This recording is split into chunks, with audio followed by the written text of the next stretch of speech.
Hello friends, once again मैं आपके लिए एक नया वीडियो लेकर आया हूँ। आपने हमारे प्रीवियस वीडियो में देखा होगा, मैंने आपको तरह तरह के डायलॉग्स बोलना सिखाया अलग अलग सिचुएशंस के। जब आप किसी को कोई काम करने की सलाह देते हैं, जब आप किसी को काम करने की सलाह देने के साथ साथ दबाव बनाते हैं कि वो आपकी सलाह माने। जैसे सलाह देने की बात तो ये हो गई कि आपको जाना चाहिए, आपको अवश्य जाना चाहिए, ये सलाह देने के साथ साथ दबाव की बात हो गई। तो आपको जाना चाहिए का ट्रांसलेशन आप सीख गए होंगे, यू शुड गो। आपको अवश्य जाना चाहिए, इसके लिए क्या होगा, यू मस्ट गो। ठीक है, आप जा सकते हैं, यू कैन गो। शायद आप जा सकते हैं, यू माइट गो। अच्छा हो आप जाएं, यू बेटर गो। अच्छा होता आप जाते, it would have been better you had gone. इन सभी कॉन्सेप्ट्स के मैं अलग अलग वीडियोस बना चुका हूं और अपने चैनल पर सेंड कर चुका हूं। अगर आपने अभी तक उसको सब्सक्राइब नहीं किया है तो सब्सक्राइब कर लीजिए और बेल बटन दबा दीजिए, जिससे ये पूरी series 90 days English speaking course की आप तक पहुंचती रहे, उसके नोटिफिकेशंस आपको आते रहें, आप उसे देखकर घर बैठे अंग्रेजी बोलना आसानी से सीख सकें। ठीक है, आज हम आपको बताने जा रहे हैं कि इसी प्रकार के सेंटेंसेस जो अभी तक मैंने डिस्कस किए, इसी में कभी कभी लेंथ सेंटेंस की बढ़ जाती है, सेंटेंस में एक से ज़्यादा क्रियाओं का जिक्र हो जाता है, तब हमें बोलने में थोड़ी सी दिक्कत होती है। तो उसी को आसान बनाने के लिए एक मैं स्मॉल टिप्स लेकर आया हूँ आपके साथ। देखिए, ये कुछ प्रीपोजिशंस हैं, जैसे कि आफ्टर। अगर हिंदी सेंटेंस में बाद का भाव आता है तो आप आफ्टर प्रीपोजिशन का प्रयोग करेंगे, उसके बाद वर्ब की आईएनजी फॉर्म आएगी। अगर सेंटेंस में पहले का भाव आता है तो आप बिफोर यूज़ करेंगे, उसके बाद दूसरी वर्ब की आईएनजी फॉर्म आएगी। के लिए आता है तो आप फॉर यूज़ करेंगे, उसके बाद वर्ब की आईएनजी फॉर्म आएगी। सेंटेंस में बिना का भाव आता है तो आप विदाउट यूज़ करेंगे, उसके साथ वर्ब की आईएनजी फॉर्म आएगी। और अगर सेंटेंस में सब्जेक्ट एक कार्य करते करते दूसरा कार्य करने लगे तो उसके दोनों कार्यों को व्हाइल से जोड़ते हैं और व्हाइल के बाद वाला काम आईएनजी फॉर्म में आता है। ठीक है, ये एक छोटी बात है। अब इसका प्रयोग कैसे करेंगे? मान लीजिए आप प्रेजेंट सजेशन के सेंटेंस में इनका प्रयोग करना चाहें तो कैसे करेंगे? अच्छा हो राम खेलने के बाद जाए। देखिए, सेंटेंस में दो वर्ब आ रही हैं, एक खेलना और एक जाना। कौन सा काम लास्ट में आ रहा है? जो काम लास्ट में आ रहा है वो सेंटेंस की मुख्य क्रिया हो गई। ठीक है, जो हिंदी सेंटेंस में लास्ट में क्रिया आती है उसका प्रयोग इंग्लिश ट्रांसलेशन में पहले होता है। अब अच्छा हो आया है तो इस सेंटेंस में ऑक्सिलरी कौन सी लगेगी? बेटर, जैसा कि मैंने पहले लेक्चर्स में बताया था, पहले वीडियो में। तो राम के बाद ऑक्सिलरी आ गई बेटर, और हिंदी सेंटेंस के लास्ट में जो वर्ब आई थी उसकी फर्स्ट फॉर्म आ गई बेटर के बाद गो। ठीक है, अब इसके बाद रिवर्स ट्रांसलेशन होगा, तो जाने की इंग्लिश गो आपने लगा दी, फिर उसके बाद क्या आएगा? बाद। बाद के लिए इंग्लिश क्या होती है? आफ्टर। आफ्टर लगा दिया आपने। बाद से पहले कौन सा वर्ड आया है? खेलना। अब तो आफ्टर के बाद जो भी क्रिया आती है उसकी कौन सी फॉर्म? ING form. तो अच्छा हो राम खेलने के बाद जाए, राम बेटर गो आफ्टर प्लेइंग। ठीक है, अगर इसी जगह पर हमारे सेंटेंस में बिफोर आया होता, अच्छा हो राम खेलने के पहले जाए, तो Ram better go before playing. अच्छा हो राम खेलने के लिए जाए तो Ram better go for playing. अच्छा हो राम खेले बिना जाए तो Ram better go without playing.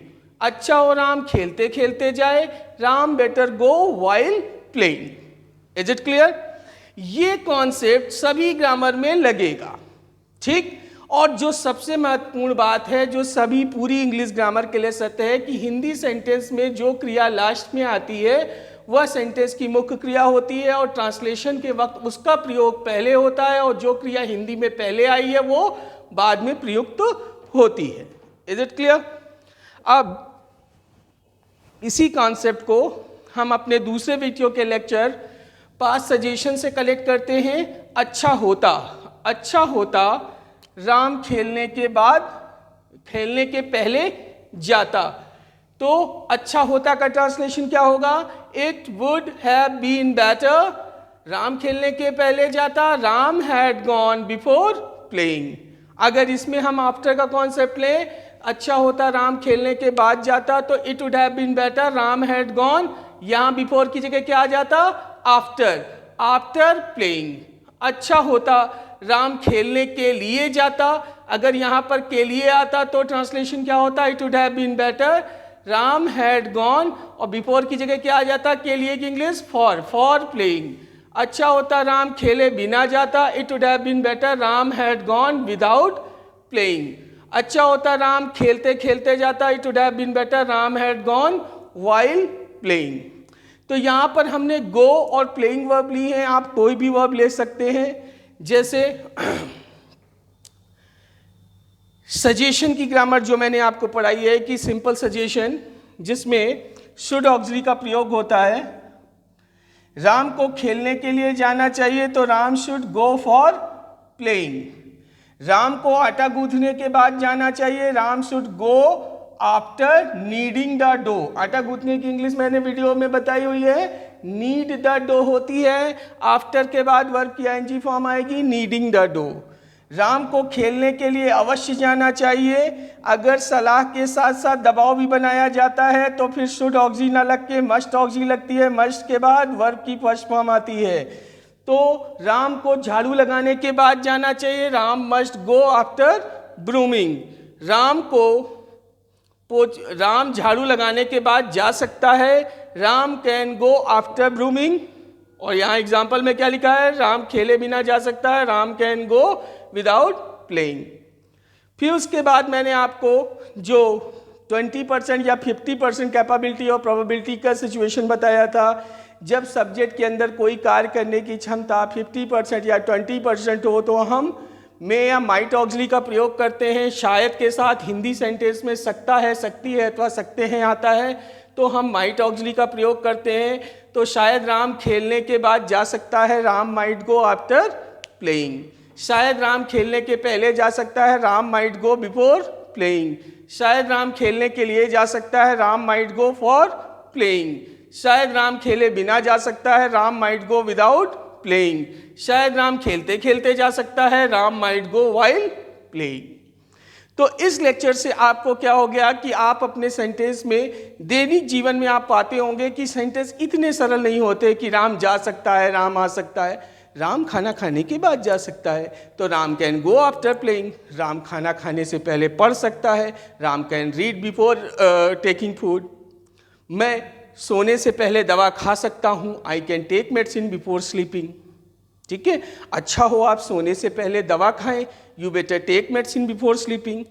अच्छा होता मम्मी जाने से पहले दवा खा लेती, सोने से पहले दवा खा लेती, it would have been better mummy had taken medicine before sleeping.